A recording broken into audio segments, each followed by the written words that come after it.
So Dad, here's a story from the DLSU Manila Secret Files. It goes as, Dear Dad, my cheater boyfriend got me pregnant. My boyfriend cheated on me while I was pregnant. For 10 months, he had been flirting with 4 girls and one he had sex with. He started cheating when we started dating. I had no idea because he was sweet to me. He was so good at lying. I fell for it because after being abused for so long, I thought maybe, finally, this was what I was waiting for. Before him, I had a past. I had an ex who cheated. Another raped me, and another physically and verbally abused me. But with my current boyfriend, it felt perfect. I love him so much. It changed when we found out I was pregnant. We were constantly fighting. I broke up with him, hoping he would realize that I wasn't okay anymore and he would man up. But he didn't. He left me. He left me when I needed him the most and forced me to get an abortion. He said if I told his family, he would kill himself. I couldn't risk it because I love him so much. For a while, I was so stupid that I actually did try to abort because he promised that if the baby was gone, maybe we could try to be together again. We could try to be together again. I wanted that. I wanted us. So I tried, but nothing worked. Eventually, I stopped listening to him because I got tired. He was never coming back. If he did love me, he would be there for me, pregnant or not. So I went to his parents secretly. I had to tell our parents. I was having a hard time already. Long story short, we got back together because he said he loves me, and I thought things would be okay because we were in this together. Things weren't okay though. It was when I found out he was flirting with several girls. I love him so much so I forgave him. I trusted him still. He would stay late at school because of projects, he said. Things seemed to be going well after that. I was wrong. A few weeks after our son was born, I found out the cheating was much more worse. He had sex with someone, took his high school crush on a date, and flirted with several other girls. Was even still in contact with the girl he had sex with up until the day our son was born. You can imagine how much this broke me. Still, I forgave him because I love him. Also on the condition that I would have all his social media accounts. We would still often fight after that because I found his old messages about how he lied to his friends to make me look crazy. How his best friend encouraged him to cheat. I was hurt. Again and again, I forgave him. I kept thinking that I love him and our baby needs his dad. Every time I was anxious or jealous, he would get mad. He said that I didn't have to feel that way because our son is there now and things are different. He never listened to what I felt, to what the problem was. Like I'm not allowed to feel negative things. I admit I'm wrong when I easily get mad because I'm jealous or there are things that make me anxious or insecure. But I can't help what I feel. I just needed my boyfriend to listen. I don't need him to explain. I just want him to listen, but he doesn't. Then we had a big fight. He broke up with me and changed all his social media passwords. He said he needs space, that nasasakal na siya. I begged him not to break up with me, that I don't need his social media, but I just want to be able to open his phone because it's only been a few months and the memory of him cheating was still fresh. We're still together now, but he doesn't want to spend time with me in school anymore because he says we spend enough time at home since we live together. Fine, okay, have your space. I don't react anymore if he talks to other girls because I know it's for school and their friends. I just got anxious when he added girls that he doesn't even know. No mutual friends or anything. What for? He knew I was going to react. What was I going to feel? Yet he doesn't care. He keeps saying nasasakal na siya. I can stand and try to be calm when he adds other girls just as long as he actually knows them, have mutual friends or know them from school. But he promised before that he wasn't going to add girls he doesn't know anymore. So why is he doing this? Does he even still love me? Is this even worth the risk of getting hurt again? Because my son is all that's keeping me together. I love my boyfriend, but it hurts so much. I feel like I'm drowning over and over again. I feel like he's going to be the reason I die. This was in May 20 of 2019 in the DLSU Manila Secret Files. So what's your advice for this girl, Dad? Well, first of all, let me say this, that that particular woman has a very admirable character trait. She is very forgiving, she is very patient, and at the same time, she seems to be very, very understanding and accommodating. However, this is my advice to women going through the same scenarios or the same experience, if you are on the road towards destruction or you're in the wrong road, there's always a time for you to turn back. What I mean is that wag nating ipilit kung alam nating mali na. Kung alam nating mali na yung tao o yung minamahal natin, wag na natin ipilit dahil magiging mas mahirap pa ang magiging kinabukasan natin. Magiging kalbaryo ang inyong kinabukasan, madadamay pati ang inyong anak. Kasi sa akin ang importante dito, una, is dapat tingnan ninyo yung lalaki kung kayo yung minamahal din kahit na papano. Because when you say love, what is love? Love should be some sacrifice and you have you have commitment to your relationship. Yung pagluloko siguro medyo pwede pa natin sabihin, normally most men are really promiscuous, especially when they're younger. So medyo yun, understandable yun. Pero ang hindi siguro understandable dito is the way he treats you is kind of cruel, no? Medyo cruel na to. Saka talagang parang wala nang pagmamahal, parang napipilitan na lang sa inyong pagsasama. So, number one, katulad na nabanggit natin, no, dapat kinakailangan kasi bago kayo makipagrelasyon sa isang lalaki, tingnan nyo rin yung kanyang pagkatao. At wag lang kayo magpadala sa sweetness or whatever. Tingnan nyo yung background, yung kanyang nakaraan, kung siya ba isang responsableng lalaki. No? Being promiscuous, normal yan, pero yung being responsible, that is the unique trait that you have to look for. Kung responsable yung tao, then medyo at least meron kayong better chance of succeeding in your relationship. Because being responsible means being committed, being understanding, and performing their duties and obligations to you and to your family or to your children. So, napaka-importante nun. Second, never consider abortion, especially to most young women there, because kasalanan niya sa Diyos at saka mamalasin din kayo kalaunan. No? May karma yan, may tawag na karma yan pag kayo nagpa-abortion. Katunayan yan, marami mga babae, a lot of women would like to have kids. Some are going through fertility clinics and everything, and yet it seems that they are not blessed to have a kid or kids. So it's important that if you have a kid, you have to understand that this is a blessing from above, from your Creator, from God, and you must enjoy the privilege of being blessed with that capacity to bear children. So again, for most men naman who are being irresponsible, you get women pregnant or impregnated, and then you don't support them or you don't do some responsible interaction with them, then, one day you might get into trouble. In fact, in my experience during my time in LaSalle, we had some people who got into a lot of trouble because of the same scenarios. So, meron akong isang kakilala na sayon siya, anak siya ng isang napaka-sikat na negosyante, napakayaman. Ganyan din, meron siyang na-impregnate na babae, tinanggihan niya, kinakatwa niya, dinideny niya, sinasabi niyang baka anak yun ng ibang lalaki, etc. Tinatago-taguan niya yung babae. At syempre, yung babae naman nagkataon na may tatay na militar. Military ang tatay niya. So ano nangyari? Napikon yung pamilya. So one day, habang nagmamaneho siya sa EDSA, pinagbabaril yung sasakyan niya, at naging baldado siya, no? So, nagka-wheelchair na for the rest of his life because of what he did. So, kaya nga may karma rin yan sa mga lalaking irresponsible kasi nga, once you do that, then, somehow things will go against you in so many forms, no? So, nagkataon to yung pamilya ng babae ang gumante o parang nasaktan siguro dahil nagsumbong sila. So, kaya nagkaroon ng ganong aksidente, no? Yung pangalawa naman, meron din akong isang insidente ganyan na-experience. Nakita ko rin na nabuntis din niya yung girlfriend niya. Ibang tao naman to. Tapos tinatanggi niya, kinakatwa niya. Kinidnap naman siya. No? Nakidnap naman siya. Ewan natin kung sino nagpakidnap. Pero definitely, may malas na nangyari sa buhay. May ganti rin. No? So, kaya nga napakahirap kung kayo'y magiging irresponsible sa inyong mga obligasyon.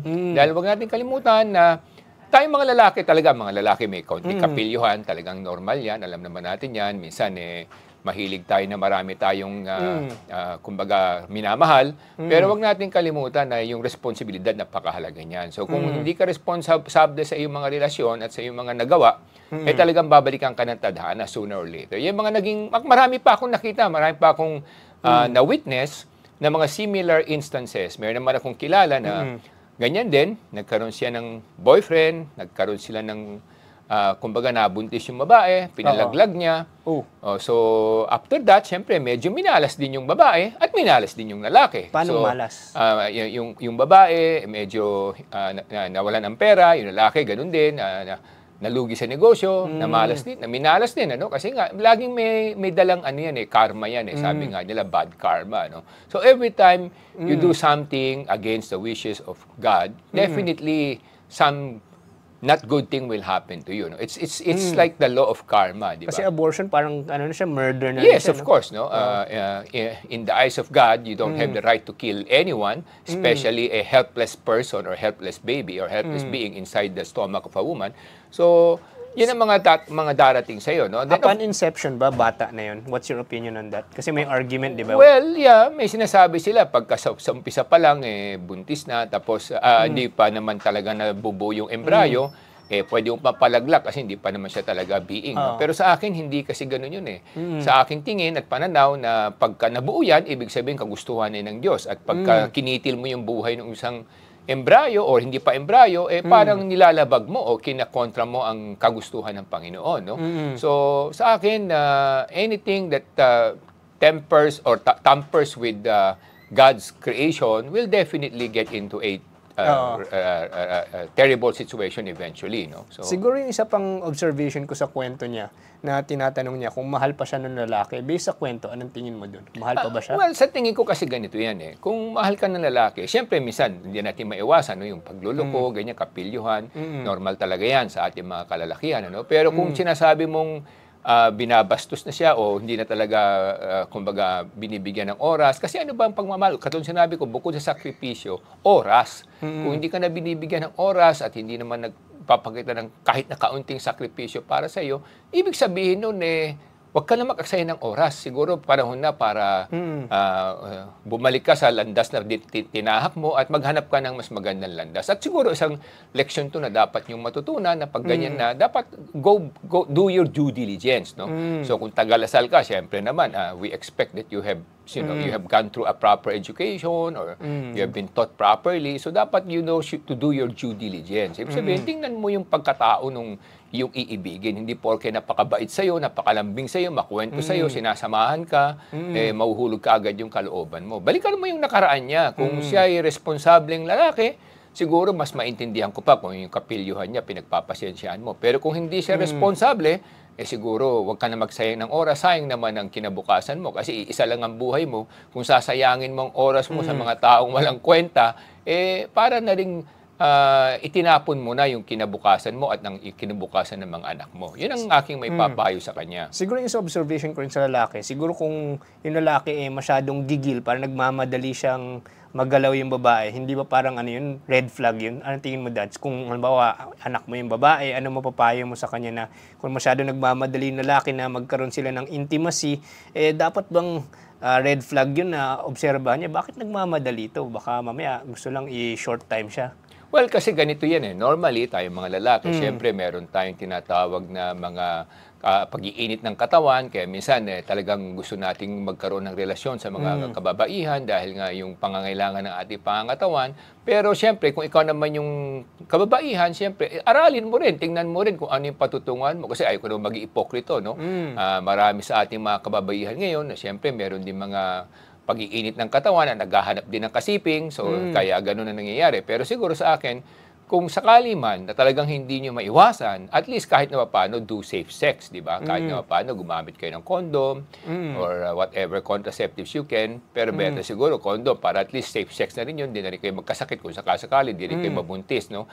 Bagamat ito hindi advisable, I'm repeating myself, no? I'm not advising this to women, but just in case that you really have this kind of urges and you really are tempted to get into this situation, at least protect yourself from this unnecessary inconvenience para na sa ganun di naman masira inyong kinabukasan. Lalo na kung hindi rin kayo talaga sigurado sa lalaking minamahal ninyo. At hanggat maaari siguro, kung matitiis ninyo, no? Kung matitiis ninyo, di better sana kung pag nag-asawa na lang kayo, di ba? O kung nakita mo naman talagang committed na at palagay mo naman talagang maasahan mo, siguro pwede mong isugal yon. Pero again, as much as you can, syempre better kung hintayin mo na lang na Oo. kahit na paano kayo'y kinasal na maayos. hold di ba? on to it. If you can, no? Oo. If you can. Paano kung yung lalaki nagpupumilit na ayaw niya magsuot?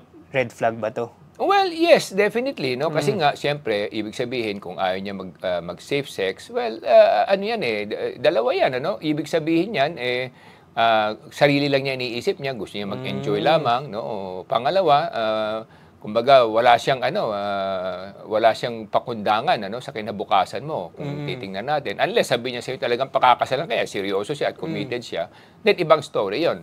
Pero kung sa palagay mo naman, parang hindi pa siya seryoso at hindi pa siya committed, tapos ipipilit niya na walang proteksyon, siguro naman mag-ingat ka na lang. Better that you have to think twice before you get into it, no? Yung isa pang observation ko dun sa kwento, yung lalaki, tawag dito, nag-aaral pa, so their fellow students in LaSalle. Of course, siyempre, yung mga LaSalle students, siguro yung the fact that they can afford to study in LaSalle, yung parents nila may kaya, but siyempre, as a girl, siyempre, di ba, they're supposed to be looking for people or men that can guarantee their security or financial security or support them in raising a family. Is it wise that as a student pa lang na they engage in these kinds of activities, or should she wait for him to find a stable job para bago niya isugal yung sarili niya in that way? Yeah, definitely, no? Kasi normally, pag mga estudyante pa lang kayo, women and men alike, normally you're still immature, no? You're still at the stage of trying to discover yourself, trying to grope in the dark of who you are and what you are. So, syempre, sa mga ganyang pagkakataon, normally, hindi pa rin sila ganun decisive, no? Hindi pa rin nila alam kung talaga anong gusto nila. So, it's very risky to get into a very serious situation at that particular stage of your life, no? It's better that you allow yourself to mature and your other partner to mature also. Because normally, ang lalaki, ang maturity niya mas late kaysa babae, no? So, kung ang babae nasa 18 years old o 20 years old, ang edad ng lalaki sa ganyang edad, very playful yan. Nasa mga 15 years old thinking pa yan, o 14 years old thinking pa yan, wala siyang pake. Basta importante, enjoy siya, masaya siya, nakaraos siya. So, ganun yung karaniwan, hindi ko naman sila lahat, pero karamihan, ganyan ang pag-iisip. So, normally, it's better for a woman if you will have a relationship, it's a real relationship or serious relationship with a man, dapat yung lalaki na sa mga 25 to 30 years old kasi medyo mas meron ng konting responsibilidad yan sa buhay. Marami na rin siyang naranasan. At least medyo magte-taper off na yung kanyang tinatawag nating libido, no? Kasi normally, pag teenager yan, hanggang 21, napakainit talaga ng isang lalaki, no? Para siyang asong ulol na paikot-ikot para lang magkaroon ng relasyon, no? So, mas maganda kung after 21, saka lang talaga magkaroon ng serious relationship. At syempre, you have to build it up over time, no? Kasi nga, hindi mo makikilala ang tao overnight, no? So, kinakailangan makilala mo siya over time, makita mo yung mga strengths niya and weaknesses niya. Walang perpektong babae, walang perpektong lalaki, no? So, importante rin na you know each other's weaknesses. And from there, kung talagang tingin mo, kaya mong, kumbaga, pagtiyagaan yung kanyang weaknesses, then, sige, go ahead, no? But again, as I said, it's better that you allow the people to mature better, no? Parang mangga yan Yung mangga, pag kinain mo, hindi pa hinog, mapait yan, no? Pero pag pinahinog mo, medyo mas matamis siya kainin, mas masarap kainin, no? So, ganoon yun.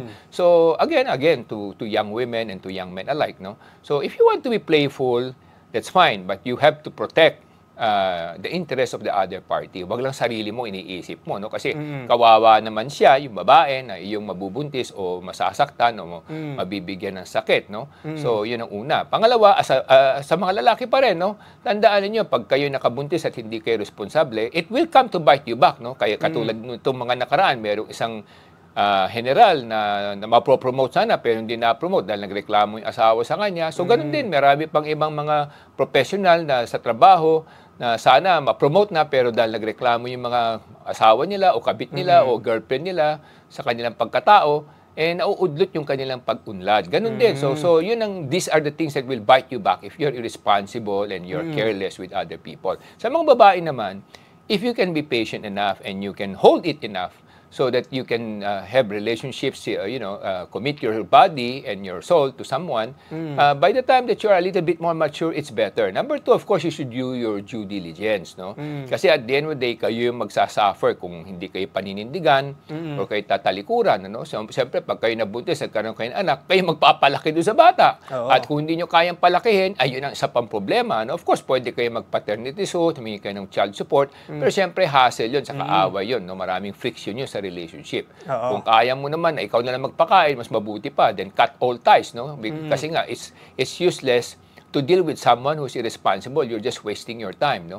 You must as well focus on doing something better for you and your child so that you can have a better future. Ay dito sa sinasabi niya, she's actually contemplating of breaking up with the guy because sa kanya naman, hindi niya binabanggit yung finances pa dito, pero ang kanyang reason ng pag-break up sa guy kasi parang ang dami-dami niyang mga ka-intimate na ibang babae. So, should she break up with the guy or kasi may anak na sila eh. So, delikado din yung sitwasyon niya eh. Kasi halimbawa, naging single mom ka. Siyempre, yung marketability mo sa mga lalaki is also less, no? Kasi kung single mom ka, yung mga makukuha mong quality of men, yung either medyo financially also challenged or yung most of those who are financially able, they might not take you seriously. They might just play around with you also. So you'll also spiral into that kind of situation where you're just being a plaything for multiple men pero hindi ka na talaga papakasalan. So what should she do in this situation? Should she pursue a breakup with the man that she's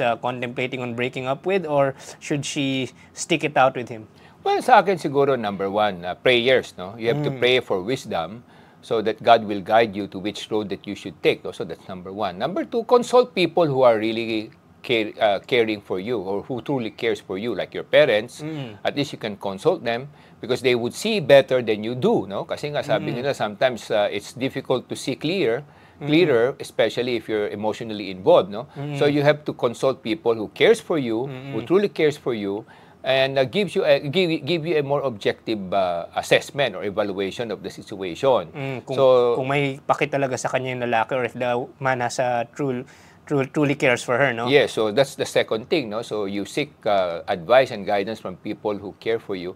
And then third, you assess also your situation, no? Kasi nga may kasabihan, no? Of course, loving someone like the way you do, like the way she did, no, is very admirable. But at the same time, do not forget that it will come to a point that you will lose your self-respect, and at the same time, you will lose your direction in life, no, your mission in life. So sa akin, go to a priest, punta ka pa rin sa pare, hingi ka ng payo sa mga sa simbahan, humingi ka rin ng advice, para sa ganun malaman mo rin kung ano yung tamang tatahakin mong landas. Pero para sa akin, based on the story that you have just written, to me, if I were your father, I would advise that maybe it's time for you to take another direction. Maybe it's time for you to close the door and find another direction. Now, para maiwasan mo, again, as you've said, no, para maiwasan, no, dahil may anak na kayo, para maiwasan naman yung mga paiba-ibang lalaki, paiba-ibang kama pupuntahan mo, siguro this time around,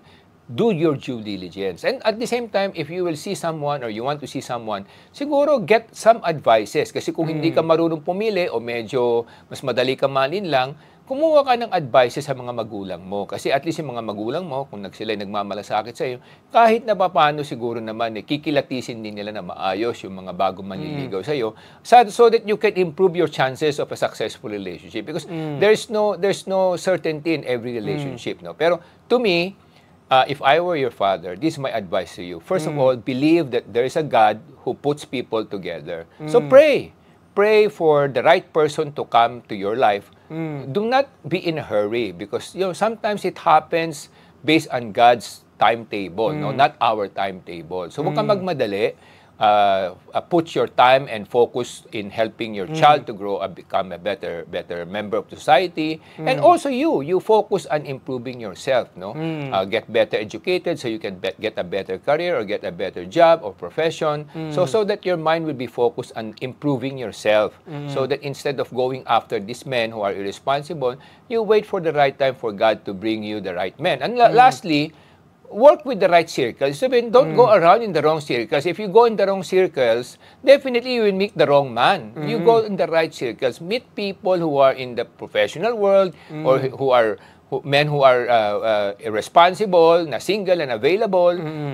Then you have a better chance. You have a better chance of having a successful relationship. There's no perfect relationship, but at the end of the day, a relationship to work, both parties must be willing to sacrifice because love is based on sacrifice aside from forgiveness. No? So, ganun yun. Yun ang aking advice sa'yo. If you are my daughter, that will be my advice. Okay. So yun, that's the secret file that we have for today and the advice that was shared by my dad.